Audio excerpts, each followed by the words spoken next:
فرمایا ان اللہ تبارک و تعالی فرض علیکم صیامہ وسننت لکم قیامہ کہ اللہ تبارک و تعالی نے رمضان المبارک کے مہینے میں تمام مسلمانوں پر اس دن کے روزے فرض کیے ہیں، اور میں نے یعنی کہ نبی کریم صلی اللہ علیہ وسلم نے اس ماہ مقدس کی راتوں میں تراویح کی نماز کو سنت قرار دیا ہے۔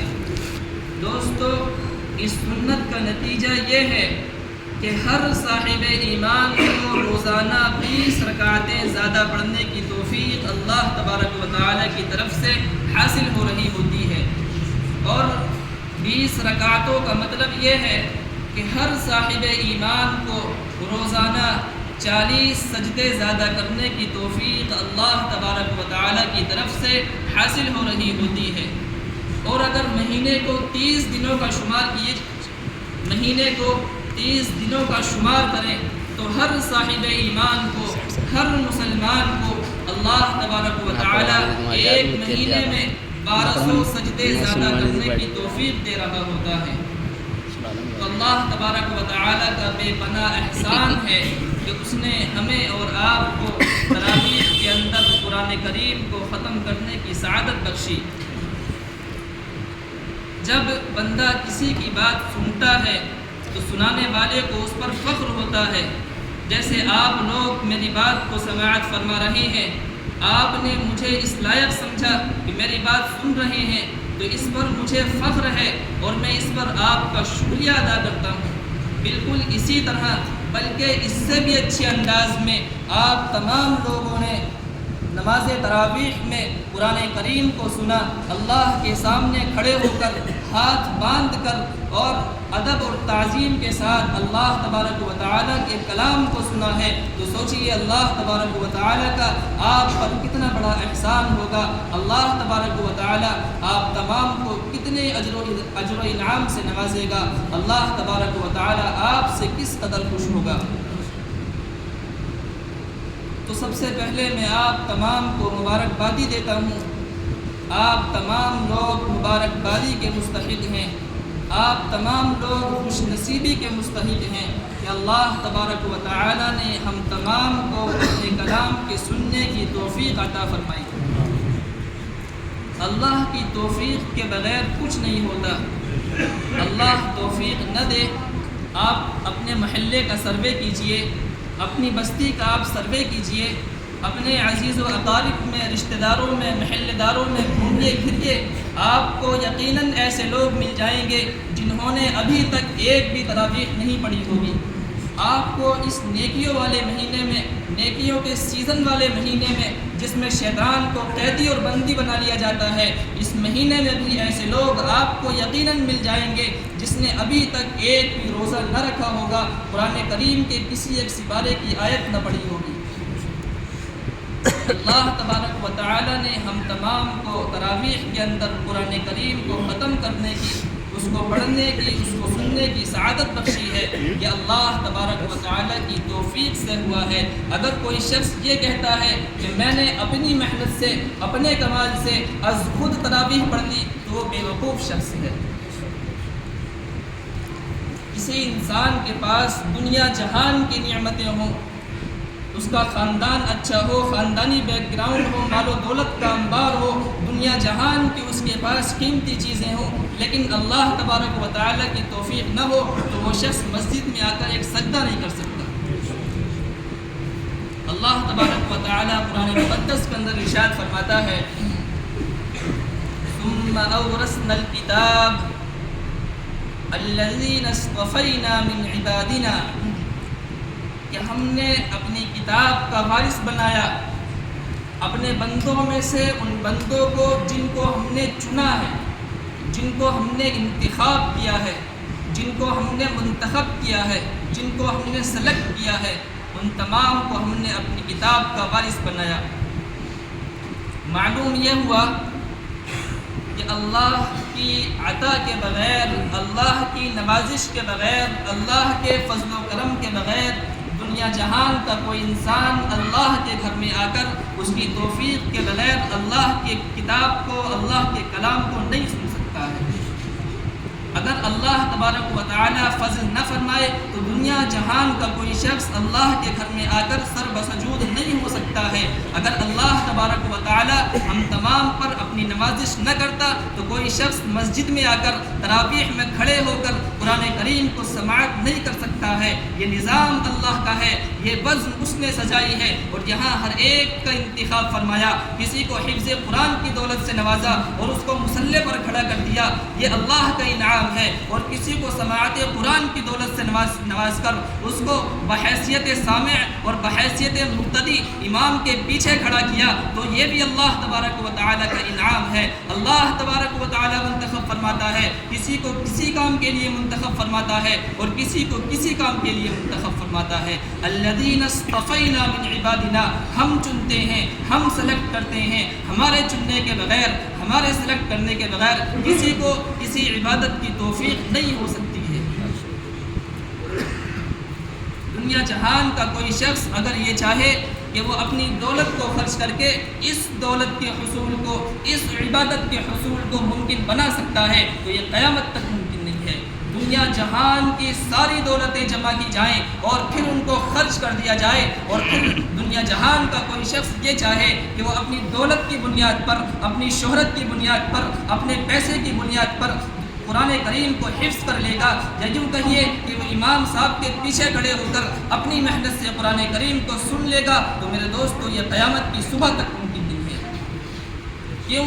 اس لیے کہ اللہ تبارک و تعالی نے قرآن مقدس کے اندر ارشاد فرمایا الذین اصطفینا من عبادنا، ہم چنتے ہیں، ہم سلیکٹ کرتے ہیں، ہم منتخب کرتے ہیں، ہمارے چننے کے بغیر تم عبادت نہیں کر سکتے۔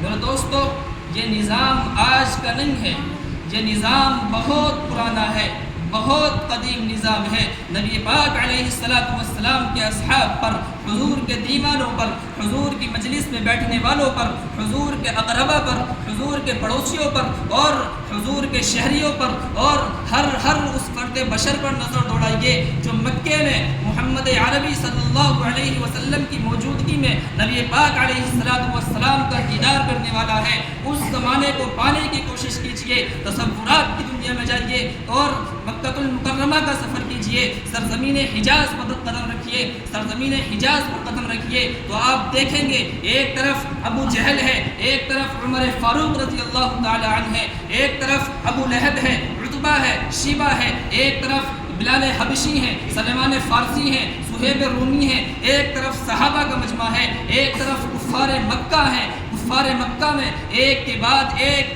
بڑی بڑی صلاحیتوں کے مالک، بڑی بڑی زبانوں کے مالک، ان کا کردار بحیثیت شخصیت بہت بلند ہے، ان کا خاندانی بیک گراؤنڈ بہت مضبوط ہے، ان کے پاس دولت بھی ہے، روپیہ بھی ہے، پیسہ بھی ہے، لیکن ان کے پاس وہ سب کچھ نہیں ہے جس کی بنیاد پر اللہ تبارک و تعالی ان کو مصطفیٰ کی چوکھٹ کے لیے قبول کرے گا۔ ان کے پاس وہ سب کچھ نہیں ہے جس کی بنیاد پر اللہ تبارک و تعالی ان کو مصطفیٰ کے قدموں کے لیے قبول کرے گا۔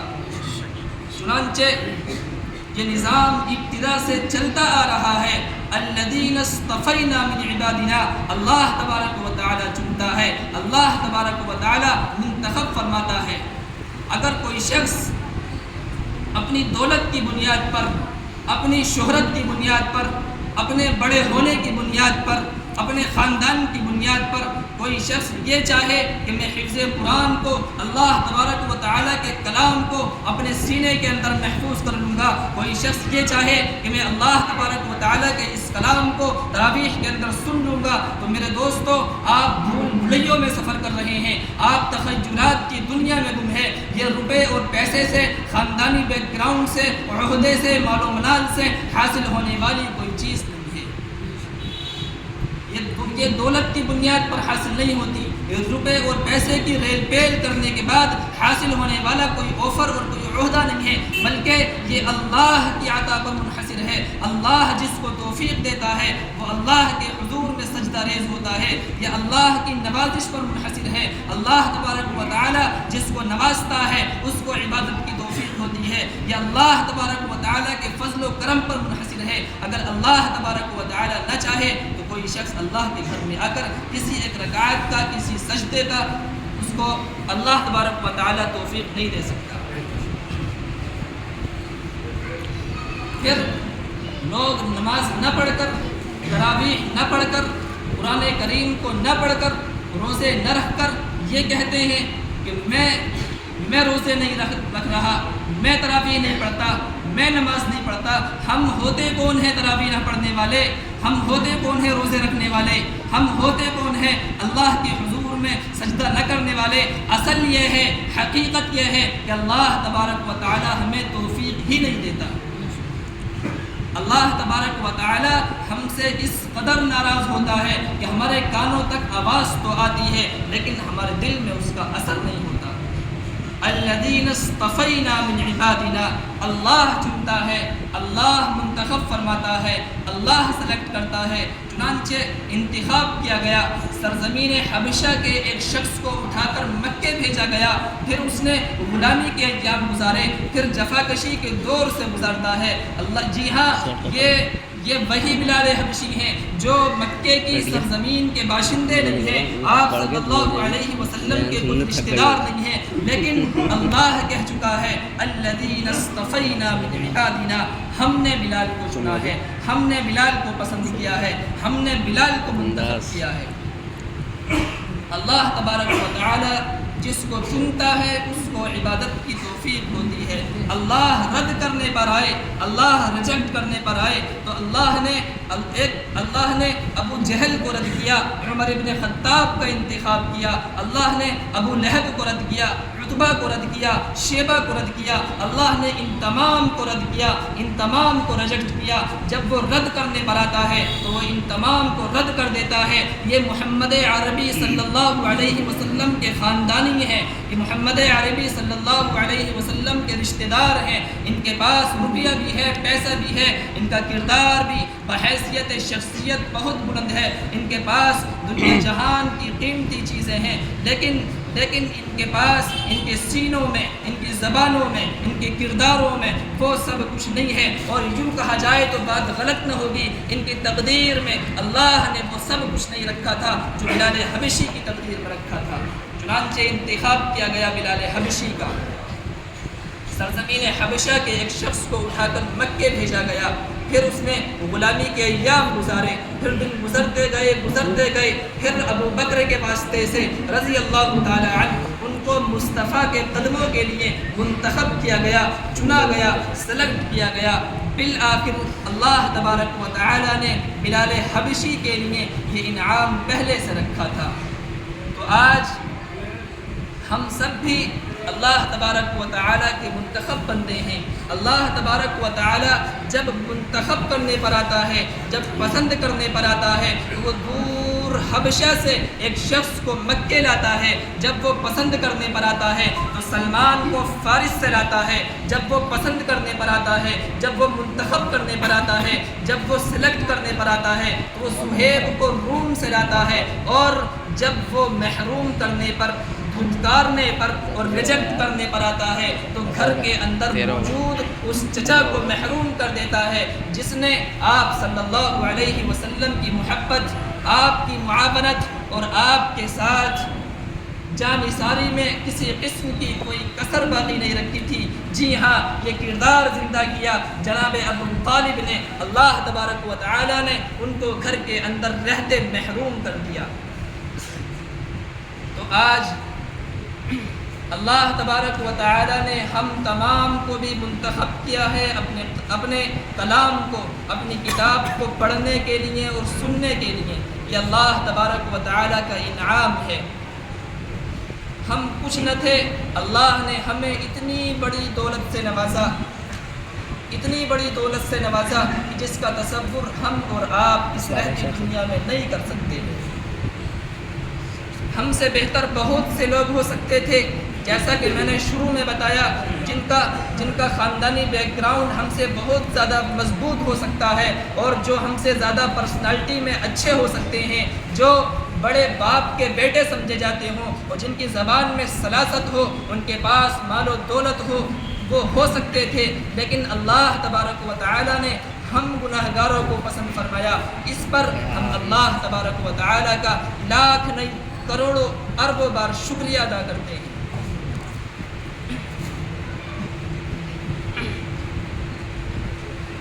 جب اللہ تبارک و تعالی کسی عبادت کی توفیق دیتا ہے، قرآن کریم کے اندر آتا ہے کانوا قلیلا من اللیل ما یہجعون وبالاسحار هم یستغفرون، کہ اللہ کے نیک بندے، اللہ کے صالح بندے راتوں کو کم سوتے ہیں، رات کے اکثر حصے میں جاگتے ہیں، اور پھر وہ صبح صادق سے پہلے سحری کے وقت اللہ سے استغفار کرتے ہیں۔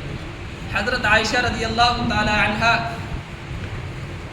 نبی کریم صلی اللہ علیہ وسلم سے سوال پوچھنے لگی کہ اے نبی جی، یہاں استغفار کا کیا معنی؟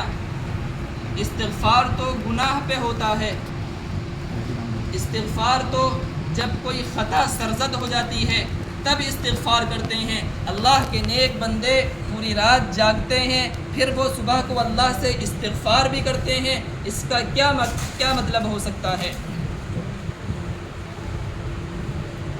اللہ کے رسول صلی اللہ علیہ وسلم نے ارشاد فرمایا، اے ام حبیبہ، اے پیاری عائشہ، اللہ کا کوئی بندہ اس دنیا کے اندر اللہ کی عبادت کا حق ادا نہیں کر سکتا، اس لیے اللہ سے استغفار کرنا چاہیے۔